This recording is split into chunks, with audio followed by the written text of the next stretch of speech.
Hello mga pangga, kamusta kayong lahat? Sana ay nasa mabuti kayong kalagayan habang napapanood nyo ang video ito.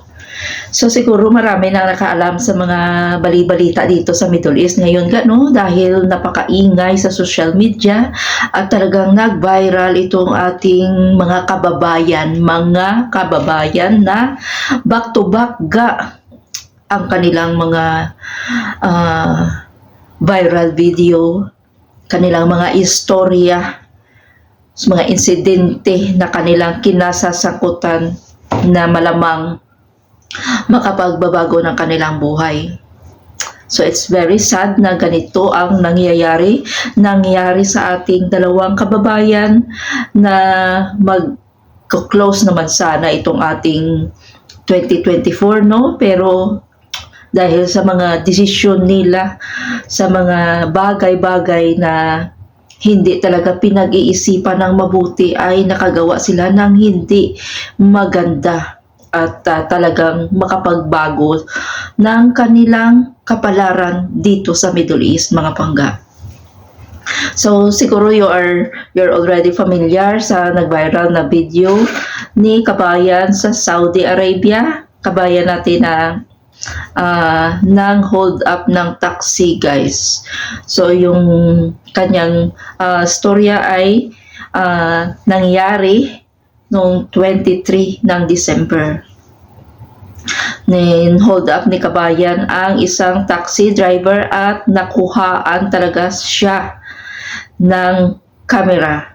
Kuhang-kuha sa CCTV ng taxi ang kanyang pagmumukha at ang kanyang buong ginawa na sinunggaban at hinold up yung Pakistani na taxi driver. Ibang lahi siya, guys. So na pag-alaman na isa palang kababayan itong suspect dahil nagsalita ng Tagalog.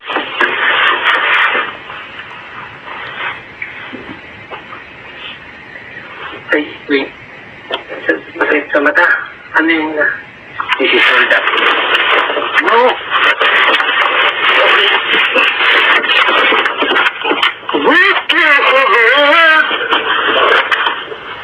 So yun, ayon sa mga marites sa paligid, sa mga reports, guys, ay pinaghahanap ngayon until now si kabayan sa kanyang nagawang kasalanan. So another kuha naman sa ng mga OFW dito sa Middle East na dusingan ang ating imahe dito sa bansang Arabo. So yun, awareness sa lahat na hindi nagkulang ang ating gobyerno, hindi nagkulang ang ating pamahalaan o ang ating OWA sa pagbigay sa atin ng pidos. Ginpidos lahat tayo before tayo lumipad kung saan-saan tayo magtatrabaho. So sana ay maging aware din ito sa iba na kung ano man ang mga pinagdadaanan, dahil lahat tayo ay may kanya-kanyang pinagdadaanan sa buhay. May kanya-kanya tayong problema sa pera, problema sa pamilya, problema sa relasyon, problema sa amo, problema sa kasamahan natin sa trabaho. Lahat tayo meron yan, but it is on us on how to handle our problems, no? Mga sitwasyon na ganyan. So hindi yan solusyon na gagawa tayo ng mga bagay na ikakapahamak natin at talagang magbago ang ating buhay bilang OFW, no? Dahil dito sa Middle East ay mahigpit na pinagbabawal ang kasalanan sa pagnanakaw. So makukulong ka, makakalaya ka man, makakauwi ka ng Pilipinas, pero maiiwan mo ang mga daliri mo. Diba? Kasi ganun ang parusa sa sa pagnanakaw. At saka may latigo pa. So yun ang mga at saka hindi natin alam kung ilang years ka makukulong. So yun ang mga disadvantage at yun ang mga hatol, mga parusa dito sa Middle East. Napakahigpit ng mga batas dito nila guys. So dapat tayo ay mag-ingat talaga at saka isipin natin ng mabuti kung ano ang ating mga ginagawa, mabuti ba o masama or dapat ba ito nating gagawin.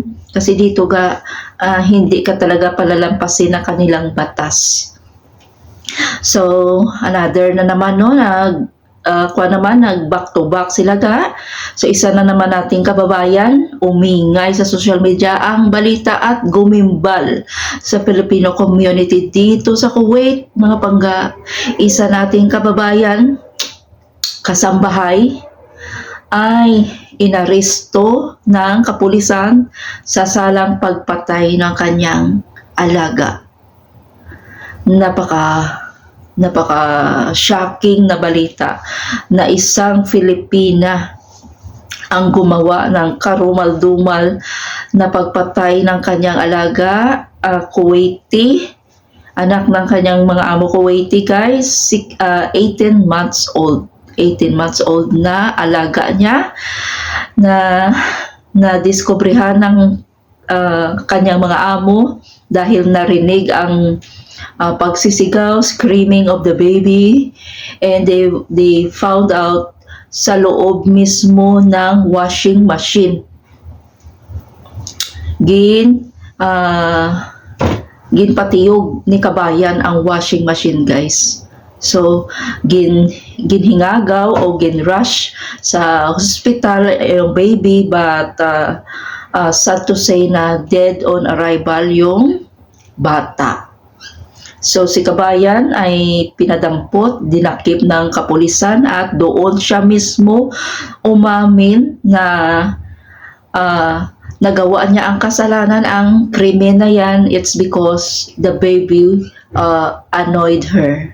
Nairita siya sa bata. So yun ang kanyang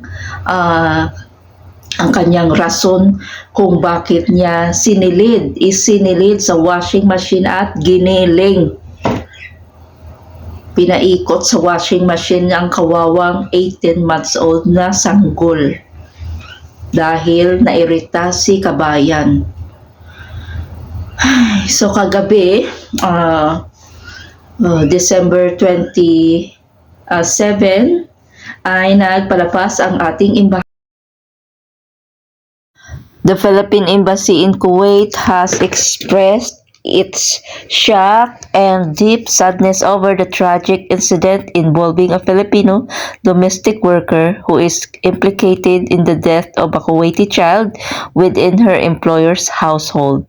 In a statement, the embassy extended its heartfelt condolences and prayers to the grieving family during this difficult time.